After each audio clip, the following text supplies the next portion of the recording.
2 Maccabees chapter 5. At the same time, Antiochus prepared for a second journey into Egypt. But it happened throughout the entire city of Jerusalem that there was seen for 40 days horsemen rushing through the air, having golden robes and armed with spears, like a cohort of soldiers and horses, set in order by ranks, running, coming together to engage in close combat, and the shaking of shields, and a helmeted multitude stretching forth swords, and the casting of darts, and the splendor of golden armor, and all kinds of breastplates. Because of this, everyone begged that these prodigies might be turned to good. But when a false rumor went out as though the life of Antiochus had expired, Jason, taking with him no less than 1,000 men, suddenly assaulted the city. And though the citizens together rushed to the wall, the city at last was taken, and Menelaus fled into the stronghold. Truly, Jason did not spare his citizens from the slaughter, not realizing that success at the expense of kin is a very great evil.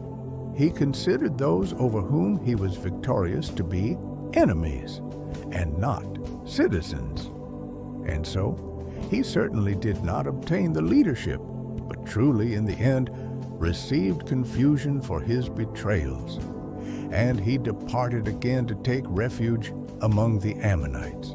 In the end, to his ruin, he was enclosed by Aretas, the sovereign of the Arabs, and then fleeing from city to city, hated by all as a detestable fugitive from the laws, and as an enemy of his own nation and citizens, he was expelled into Egypt.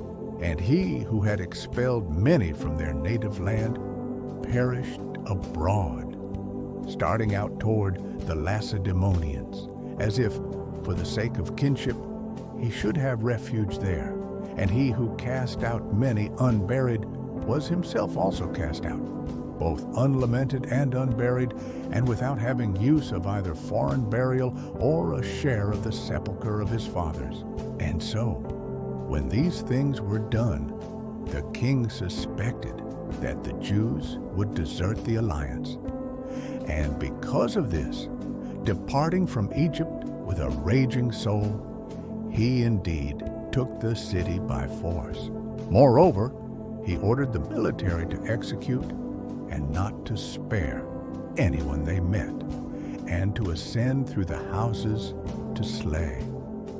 Therefore, a massacre occurred of youths and elders, an extermination of women and children, a killing of virgins and little ones. And so, over 3 whole days, 80,000 were executed, 40,000 were imprisoned, and no small number were sold. But, as if this were not enough, he even presumed to enter into the most holy temple in the entire world, with Menelaus, that traitor to the law and to his own nation, as his guide. And, taking in his wicked hands the holy vessels, which were given by other kings and cities for the adornment and glory of the place, he unworthily handled and contaminated them. So Antiochus, having gone astray in mind, did not consider that because of the sins of the inhabitants of the city, God had become angry for a while, and so for this reason, contempt had fallen upon the place.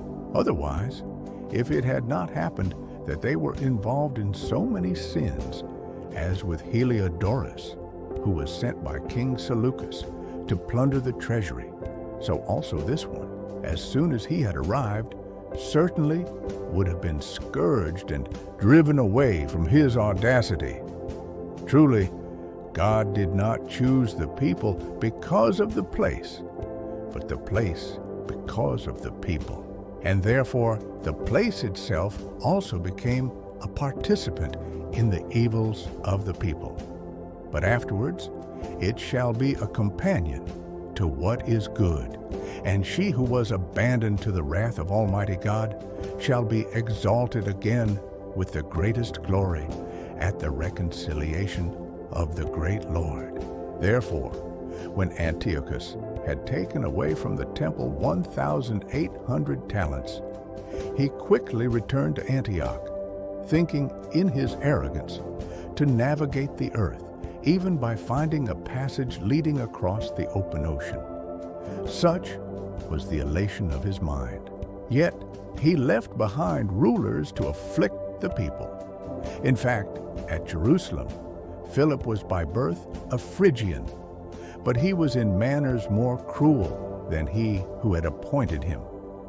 Yet Andronicus and Menelaus hung a heavier weight over the citizens at Chorazin than the others. And when he had been appointed over the Jews, he sent that hateful leader Apollonius with an army of 22,000, instructing him to execute all men in the prime of life, and to sell the women and the youths. When he had arrived at Jerusalem, feigning peace, he remained quiet until the holy day of the Sabbath. And then, when the Jews were taking rest, he instructed his own to take up arms. And he slaughtered all those who were seen going out. And rushing throughout the city with armed men, he destroyed a vast multitude. But Judas Maccabeus, who was the 10th, had withdrawn himself to a deserted place. And there he lived life among the wild beasts in the mountains with his own. And they remained there, consuming herbs as food, lest they be partakers in the defilement.